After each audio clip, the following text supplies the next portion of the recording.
Hi! இப்போ நான் ஒரு 4 நெக் ஷேப் வரைய போறேன். நார்மலா ஒரு பாக்ஸு நம்மளா ஒரு அகலம், நீளம் மார்க் பண்ணிவிட்டு, நீங்க பேசிக்கா பழகணும்னு நெனைக்கும்போது எந்த கால்குலேஷன்லாம் வேண்டாம். ஒரு ரஃப்பா உங்க கையிலேயே வரைஞ்சு பழகுனீங்கனாலே போதும். ஆ உங்களுக்கு ஷேப் எல்லாமே மோஸ்ட்லி வந்துரும். 2 தடவ இதாகும், 3வது தடவ அதுவா வந்துரும்.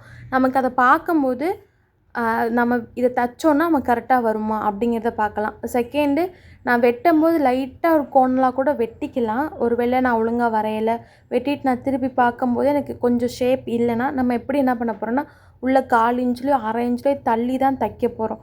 தைக்கிற இடத்துல நீங்க வரைஞ்சிட்டு ஸ்டிச் பண்ணலாம். ஓகேவா? இப்ப நான் ரஃப்பா வரைஞ்சிட்டேன். வரைஞ்சதுக்கப்புறமா, இதுக்கு கீழ ஒரு 1/4 இன்ச்சோ, 1/2 இன்ச்சோ தள்ளி தான் தைக்க போறேன். இப்போ வரைஞ்சதில அப்படியே நான் ஃபஸ்ட்டு கட் பண்ணிக்கிறேன். கட் பண்ணும்போதே பாருங்க, எனக்கு ஷேப்பெல்லாம் வெட்டிட்டு, சைடில் நான் தைக்க போகிற இடத்தையும் குட்டியா ஒரு நாட்ச் போட்டு எடுத்துக்கிறேன். இங்கே ஸ்டார்ட் பண்ணி அதே மாரி இன்னொரு எண்டில் கொண்டு வந்து முடிச்சேன்னா, எனக்கு எந்த பிரச்சனையும் இல்ல. சேம் அவ்வளோதான். கார்னரில் கரெக்ட்டா மட்டும் கட் பண்ணுங்க. டக்குன்னு போயிறக்கூடாது. சிசர ஹேண்டில் பண்ணும்போது, ரொம்ப வளைவு, ரொம்ப குறுகலான இடம்லாம் கட் பண்ணும்போது, சிசரோட முனியிலே கட் பண்ணுங்க. சிசர் ரொம்ப பெருசா விரிக்க வேண்டாம். அது மாரி நல்லா அப்படி ஸ்ட்ரெயிட்டான இடம் வெட்டும்போது, நம்ம சிசர நல்லா பெருசா விரிச்சிட்டு கட் பண்ணலாம். இவ்வளோதான். நீங்க கட்டிங் மட்டும் ம் வரையிறது அதெல்லாம் தாண்டி கட் பண்ண லைட்டா பழகிக்கோங்க.